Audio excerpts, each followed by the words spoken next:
Welcome to Could It Exist in Real Life, where split personalities can make you a great supervillain. I apologize for not filming sooner because I have a new screen and I couldn't find a way to set my camera up until now. After Shyamalan's surprise success of The Visit, bringing an end to the decade-long bombing streak, he follows it up with a psychological thriller Split. Now, before I can get into detail of it, there will be spoilers. The story revolves around Casey, a loner who, along with two other teenage girls, Claire and Marcia, gets kidnapped by a stranger named Dennis, played by James McAvoy, whom you may remember as Professor Xavier. I knew it. Apocalypse did drive him mad.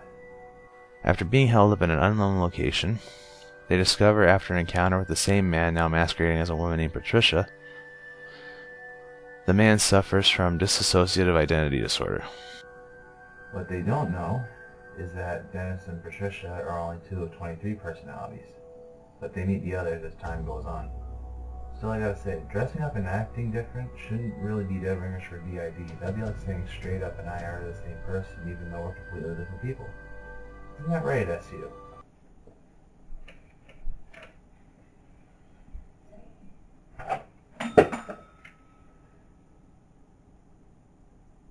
Yeah, that's right. People can be so ignorant for assuming so.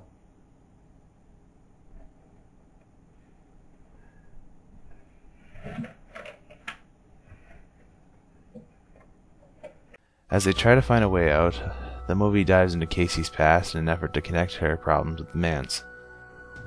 As it turns out, her uncle molested her as a child. But what really adds salt to the wound is her father died, and he was the only next of kin to be her legal guardian.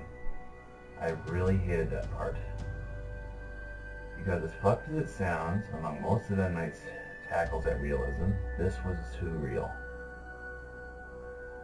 And it should serve as a wake-up call to the systems that let this shit happen.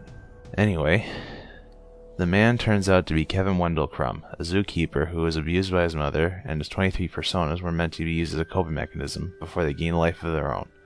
The main ones, Dennis, Patricia, and Hedwig, a childlike persona, plan on unleashing a 21st persona called the Beast. Now, before I say anything else, I must warn you, this is where things get weird. The Beast isn't just a persona, but a supernatural being, with great strength, durability, and a ruthless nihilistic view of the world at large. He believes that only those who go through torment have a place in the world and are pure, and those who don't, such as Claire and Marcia, who he had planned for at the start, deserve to die. He also slays his psychiatrist Dr. Karen Fletcher for good measure. Just as he was about to get Casey her last, he sees her scars, realizing she is pure in his mind, and spares her, leaving her be as she calls for help. His crimes become so notorious that he's earned a nickname called the Horde, so notorious that it ends up catching the attention of David Dunn. You heard it, folks. Split is a sequel to Unbreakable. Not only that, but it all comes to a head in the third movie, Glass. Now there's no way this could exist, right? Well, for starters, Kevin is based off a real man named Billy Milligan, who has been arrested for multiple counts of rape and armed robbery. He was the first man to plead insanity due to being diagnosed with DID. Much like Kevin, Billy has over 24 personalities, 10 dominant ones, 10 exile ones, and one amalgamation of them all called the Teacher. But the big question is, could someone with multiple personality disorder be capable of what the Beast did?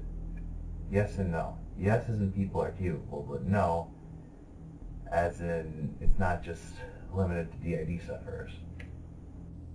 In the movie, Dr. Fletcher goes in depth on how Kevin was able to alter his body chemistry in tandem with his mind, which at first is meant to explain how one persona could be diabetic while the other could have nigh invulnerability to knives and gunfire. There have been many ways that this could happen, both physical, mental, and technological. But they all point to the same principle, mind over matter. This stuff, regardless of how real it looks, how it feels, smells, and tastes, are how the minds perceive it through previous conditioning. Kevin simply, though ignorantly, found a way to temporarily break that conditioning by assuming the different personas. All in all, Split is a great flick, and I can't wait to see Glass. As usual, debate, argue, let me know what I missed. Stay tuned for more. Okay, Dr. Maple, it's your turn. Where's that lab coat?